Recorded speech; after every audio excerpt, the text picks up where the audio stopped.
So, good morning, everyone. You are with me. So, my name is Shivraj, and I have with Ashish. So, this would be our third episode on interview preparation, and today we are going to the exercise of bandit interview. We have top questions which has been asked in previous interviews for different companies like Citco, Epic, Citibank, BNY, and all. So I would like to recreate the same scene for you guys so that you can practice it out for your interview if you have any scheduled upcoming interview. All right. So I would request you, if you haven't listened my first or second episode, so you should attend that, because that episode was for fund accounting interview. So it was like Q&A, which we have completed top-notch questions. In coming time also you would see lots of questions and answers about it. All right. So without taking much of time, I would like to start with this episode. So I have with Ashish. I would like to introduce him. Hey, hi Ashish. How are you? Doing good. Thank you, Shivraj. How are you? I'm doing well, man. So basically you're late by 10 minutes today. I was waiting for you in the discussion, means in a meeting room. So what happened? Why you're late? Today actually I'm coming with the office to give the interview, but in middle the traffic is there. But make sure I will make you sure that next time it will be not done. I really apologize for same. Yeah, not required. You apologize and all, but make sure that time is important for all of us. We are in corporate, so we should plan certain things well in advance, so that won't affect on deliverables and all. All right. So anyways, so shall we start with discussion then? Yes. All right. So again, this is a technical round, so I don't want to take your time to understand what experience that you have or what sort of certifications that you have completed, and also I have already gone through a resume and I got few things. Okay, those are really impressive, so I don't want to again recheck all of this. I would like to directly touch to the products and process which you are dealing for. All right, so I'll give my background. I have almost 10 plus years of experience. I've dealt with banked products, fund accounting, hedge fund, private equity. Worked as a fund manager and consultant for 10 plus startups and fund administration houses. All right, and working as a manager over here and taking care of one of the platinum client, which is ABC Corporation. All right, and we are going to provide support which is bank date processing, settlement, reconciliations, and as well as verifying funding memos with different that settlement tools. All right, so I would like to ask questions around it. So can you please tell me if you have any idea about CLO and CDO? Shivraj, I have the idea of CLO and CDO, because CLO is a collateralized loan obligation. So in which multiple loans of the banks or maybe the investment like a car loan, home loan get collateralized, and for same the bank will go and distribute to other bank or investment bank to get money raise the money. Only investment banks, or let's say as a common man, can I participate in CD or CLO process if I want to invest? Common man cannot do. Why? Is there any regulation, or is just something that in terms of financing capacity that individual means common man won't be able to buy or invest? What's the case? Because if bank give loans to you like credit card or home loan, so you are the retail investor for them. So the bank will collect money from you, and then same money like loan you given, so same amount of that collateral amount given to the. No, please. Make sure that always be registered as a retail investor and accredited investor. So if you registered as an accredited investor, then in that case which is allowed. But if you open your account as a retail investor with any of the broker or banks, then in that case which is not allowed. It's not something that by laws, but ultimately your risk appetite would be low and you won't be able to buy or invest in that particular ticket size, because ticket size would be like $1 million, $2 million, $3 million, $10 million, $100 million. So that's the reason. All right. Did you get this? Yes, sir. Please make a note of it. Yes, sir. Okay, so can you tell me the process of how we record pay down in actual accounting system, like it can be Investron or Aladdin accounting systems or any accounting ERP systems. How can we record that pay down? Pay down have the original transaction where the investment bank and the borrower lender will come in between. So they decide one agreement which we call a funding memo, buy and sell. So in which they decided the what pay down factor should be there and what amount get committed and all this thing. According to the some organization, some investment bank do the percentage, some will be the amount will be there. So if they have given borrower lender have 10 lakh rupees agreement and 10% pay down, so if maybe maybe yearly or something, so we can assume like yearly. So 10% they have to pay down their into principal amount, like 10 lakh, 10% will be 1 lakh. So 1 lakh will be quarterly given or maybe yearly given to the lender. Okay. So can you tell me difference between pay downs and drawdowns? Pay downs is something like hitting to the principal amount where the commitment amount get reduced. Drawdown is something like commitment amount is 10 lakh for example. So when the fund required, like investment manager required fund, so he can raise to the capital call this amount because 10 lakh is approved. But when he required or investment bank required, so that time it get reduced, like 10 lakh is approved, 1 lakh they require, the 1 lakh will become to the All right. So do you know the difference between MBS and ABS? ABS we can say it is a small type of loan obligation which come under debt obligation.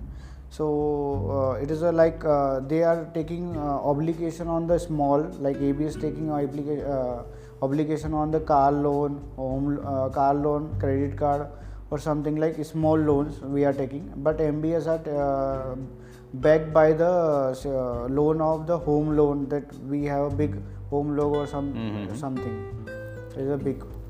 Okay. So do you know how to calculate factoring with fixed income instruments like bonds or ABS or MBS? I am not sure, but when it calculating about something, when the agreement is decided, in which there is a factor has written 10%, 5%, accordingly we have to be adjusted into accounting system. Okay. So can you tell me what are the different securities that comes under fixed income securities category or asset class? There are many, but the most probably we are in our current organization are seeing that rollover, pay down, interest. But those are not securities. I'm talking about different types of fixed income securities which comes under fixed income asset class, where actually means let me elaborate that, where that security will receive coupon or maybe fixed interest payment on it. So for example, T-bills, right, government T-bills. So like those securities, so what would be that, means what are the different securities which comes under security fixed? Majorly coming buy and sell, which we are telling as a funding memo. No, types, it means what are the different instrument that I'm talking about. Did you get my question? Money market, we can say money market. Yeah. So money market, we are getting breaks on this. Different fees are there. See, I'm not interested in fees. I'm just interested in different types of financial instrument. That's all. It can be money markets, bond, ABS, bonds. Yes, okay. yes. Okay, money market, bonds, ABS, MBS. There is a loan obligations. Something is there. Debentures, preference shares, capital, equity shares are coming in between. Equity shares, that doesn't come under fixed income. Okay. Okay. So please correct your answer. Sure. All right. So next question is how you resolve or match interest payment breaks in accounting system. for example, let's say you have a due interest payment amount which is $100, and actual wire payment you have received in the banking, bank statement with 120. So it means you have received $20 extra in your bank account, right? So how will you match that or resolve that or comment that break in accounting system? So First of all, we are checking into the IHS market. What is the contract between the lender and borrower, and the original contract, according to percentage we will calculate outstanding amount what they have left. If we did not get proper information on that, we are also checking Bloomberg, the current interest rate, if it is a floating or something, if they are using LIBOR or Euribor interest rate, so we can use the Bloomberg and to validate that the proper backup has been found, and sometimes we are reaching to the client with a backup. So taking confirmation accordingly, we will book into the Geneva system. all right, I was expecting something anyways, but yeah. So can you explain the trade processing life cycle of loan transactions, how we actually process the transactions in accounting system? Can you explain that? The transaction start when the funding memo, we can say that we book into the Geneva. According to the same, we will get a rollover, pay down, and interest break according to the what they have decided, like quarterly, monthly fees or something. So once the funding memo for particular investment like ABC investment has came, so once it get booked, so we get a rollover, pay down, and interest. Okay. So the last question is that what I have. So in case of liquidation event in a company, how company process repayment of securities? So can you tell me a sequence, or can you explain sequence with example? Let's say ABC Corp has the structure of equity, preference equity, and debentures. Okay. So Or even additional loans liability also that they have. So how they actually repay it? Yeah, please go ahead. first, when liquidation happen, so first they will repay what loans they have taken.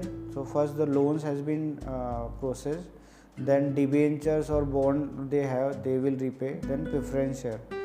If something is not left after preference share, the equity shareholder did not get anything. If something is left, proportionally will be distributed to equity shareholder.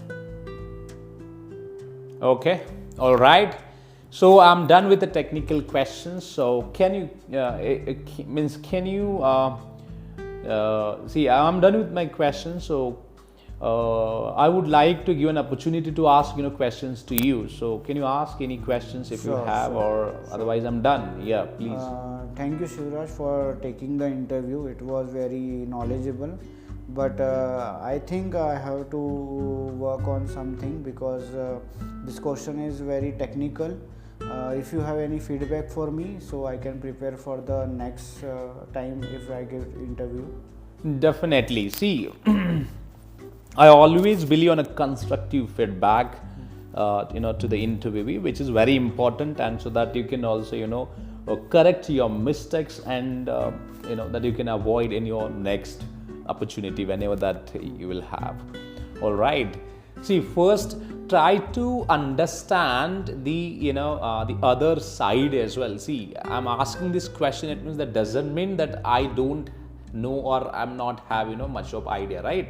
That is not the case here, right? Okay. So I am asking this question because on the basis of that, I can at least sense that you have that capability or knowledge.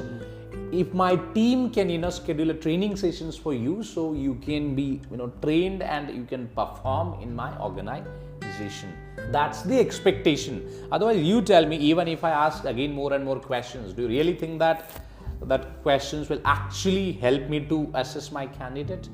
No, in reality, no. But still, if I want to take that as a risk, so I'll have to ask a couple of questions to test your knowledge, capability, and your experience.